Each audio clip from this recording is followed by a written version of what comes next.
If you hopped in a time machine and traveled back to the year of our Lord 2012, you would have found that me, a canned ham, and Nick Spencer all had relatively the same amount of influence on Marvel's creative direction. However, unlike me and the ham, Nick Spencer spent the following 3 years aggressively working to change that. Spencer ended up following the same path that dudes like Brian Michael Bendis and Jonathan Hickman did, spending his developmental years weaving tales for the Ultimate Universe before finally being given a chance to break into the 616 on a smaller title with no expectations. Spencer's break-in book was The Superior Foes of Spider-Man, a book that was way better than it had any right being. Spencer showed off the writing muscles he had trained up in the Ultimate U by taking a group of forgotten Spider-Man villains that had up to this point been nothing more than empty, boring punching bags and turned them into a cast of charming and inept criminals who fumbled their way through Ocean's 11 style capers that were way above their heads. The book did not sell terribly well, but it did earn enough critical praise for Spencer to get a shot at writing some bigger name characters. 2015 saw Spencer get control over Captain America and Ant-Man.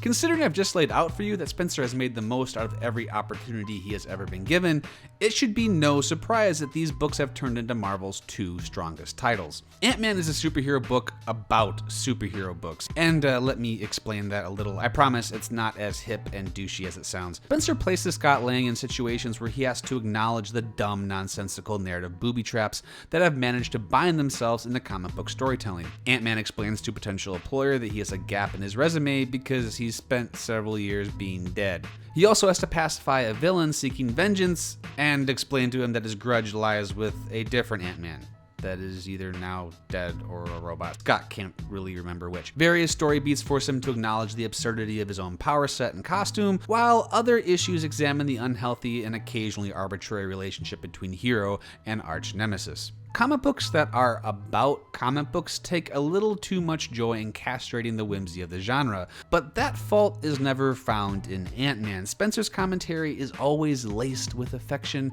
and marred with a loving understanding of the medium. His Captain America series is equally unique in the way it is constructed. Spencer right away acknowledges that modern-day America is much different than the unified, industrious, and globally glorified nation that first spawned the character. So if America has changed, then Captain America should too, right? This Captain America is more about battling ideas than he is about roundhouse-kicking bad guys. The trials of Sam Wilson forced him to take a very public stance on topics including things like racial inequality, immigration, and government transparency. And no, I don't really agree with a lot of the political and moral lines of thinking that serve as a skeleton to a lot of Spencer's writing. I think the cartoonish portrayal of capitalism as naturally sinister circles a poisonous line of thinking. I think a lot of the views his work champions are powered by buzz-fueled activism that doesn't always stand up to more pragmatic arguments. But that's good. The more interesting underpinnings of any work of art shouldn't always fall nicely into whatever idealistic echo chamber you've built within your own mind. Art should challenge your worldview. It should force you to think about uncomfortable things in uncomfortable ways. It should shepherd you through intellectual growth, or at the very least, force you to defend your stance on a topic, thereby making you more confident on that stance. And Spencer does that as well as any writer working in comics. That alone should toss him into a must-read category, but the fact that he does this while still constructing stories that are so funny, charming, and narratively rewarding makes him one of the best writers currently working. And with Remender, Fraction, and Hickman all departing Marvel in 2015, expect to see Spencer serving as one of the hooded silhouettes on whatever shadow council is currently guiding Marvel.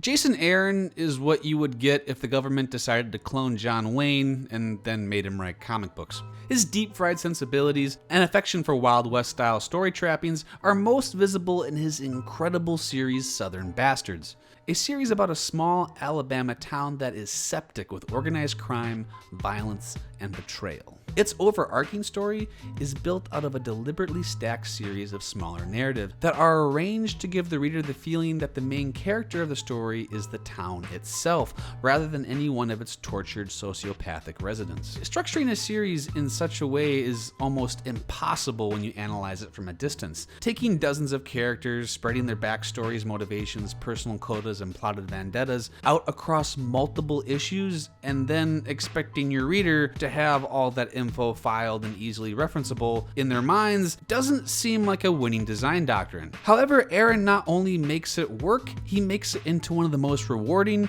and affecting experiences in the industry. And when you pair Southern Bastards with his still infantile series The Goddamned, which is a sequel to the story of Cain and Abel if it were projected through a Molly Hatchet album cover, you have yourself one of Image's strongest lineups, but it doesn't end there. Like Spencer, Aaron has done an amazing job of taking the persona changes to Marvel's core Avengers lineup and making them feel like they were actually done for the creatively valid reason of demolishing various norms that at this point are decades old, rather than done as some sort of sacrifice to the Incan god of political correctness.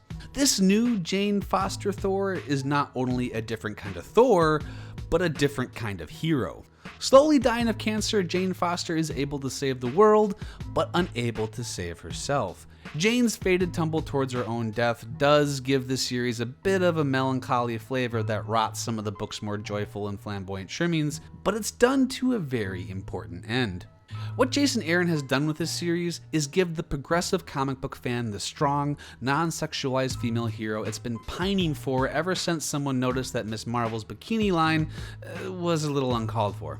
There's nothing sexy about the character design. She's modestly proportioned and clothed head to foot. And there's definitely nothing sexy about tumors. Jane is strong not only in the way she can uppercut a dude into low orbit, but also in the way she presses through the turmoil of having her physical body consumed by an aggressive disease. A female character that is this cocktail of imitatable real-world strength and admirable fantastical strength is more than lacking in this medium. So not only does this dude build a narrative structure that has never been seen before in this medium, and deliver unto us the ideal female hero foretold in the scriptures of cultural progression, he also writes Star Wars, and makes it good enough to be worthy of the title Star Wars, which is a trademarkable kind of magic unto itself.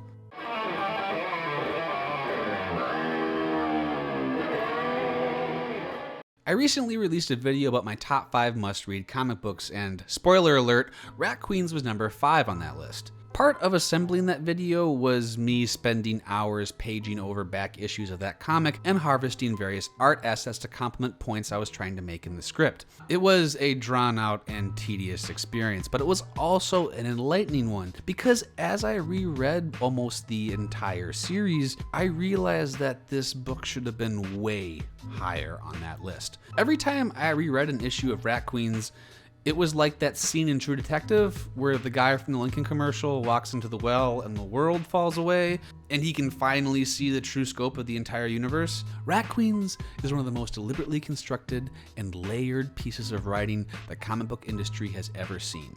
And yes, I understand the company that comes along with making that hyperbolic statement, and I still stand by it. What writer Curtis J. Weeb has done with this title is use a fantasy setting that, by its nature, is void of all the modern-day socio-political traumas that we have built through generations of assorted crimes against ourselves, to comment on those very traumas. He builds an echo chamber free of biases, spin, and agendas so that he can portray important issues in their most naked state. Marriage inequality, gender roles, and a person's responsibility to society versus their responsibility to their family are all issues that are laid pornographically bare for the reader to see, and it can be shocking just how profound it can be at times.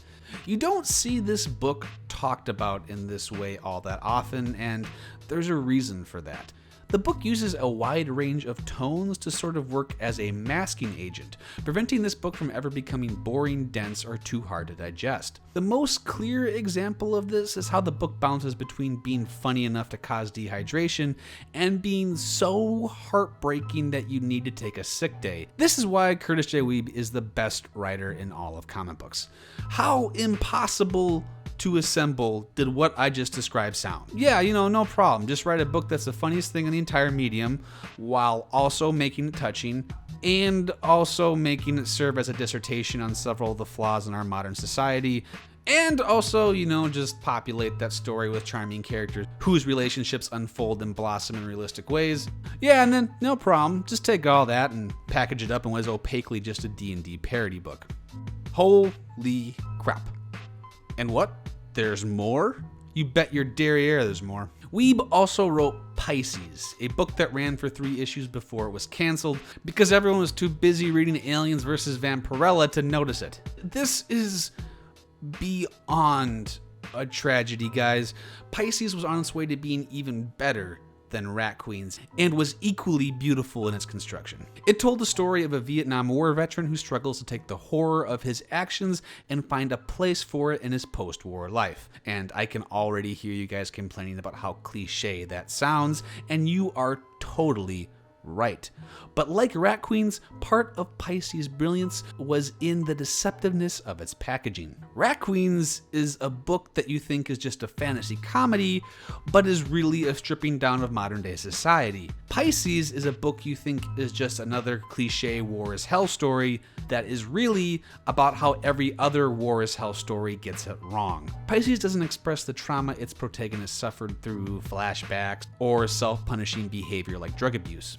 It shows how trauma melts into your life, how it is ever present, not contained in plot convenient triggers or in behavior that could be translated into self-delivered justice. It cripples you, it morphs you, and it leads you into a different destiny. Pisces nails the feeling of dying every second you live, while also building a complex mythology and hinting at a future among the stars. It also, now this next part is important when you're talking in the context of this award, demonstrates that Weeb is capable of telling a story that is completely different in tone and structure than anything else he has ever written. Oh, and he also writes Peter Panzerfaust, which is great, but this video is running super long, and just know that's a lot of fun, even if it's a bit simpler than his other works. This guy is probably the best kept secret in comic books. He doesn't even have a Wikipedia page yet, and I really hope that 2016 is the year this guy finally pops off and becomes the superstar he deserves to be. Thanks for your time, guys. Make sure you come back in 2 weeks for more of my closing thoughts on the year that was in comic books.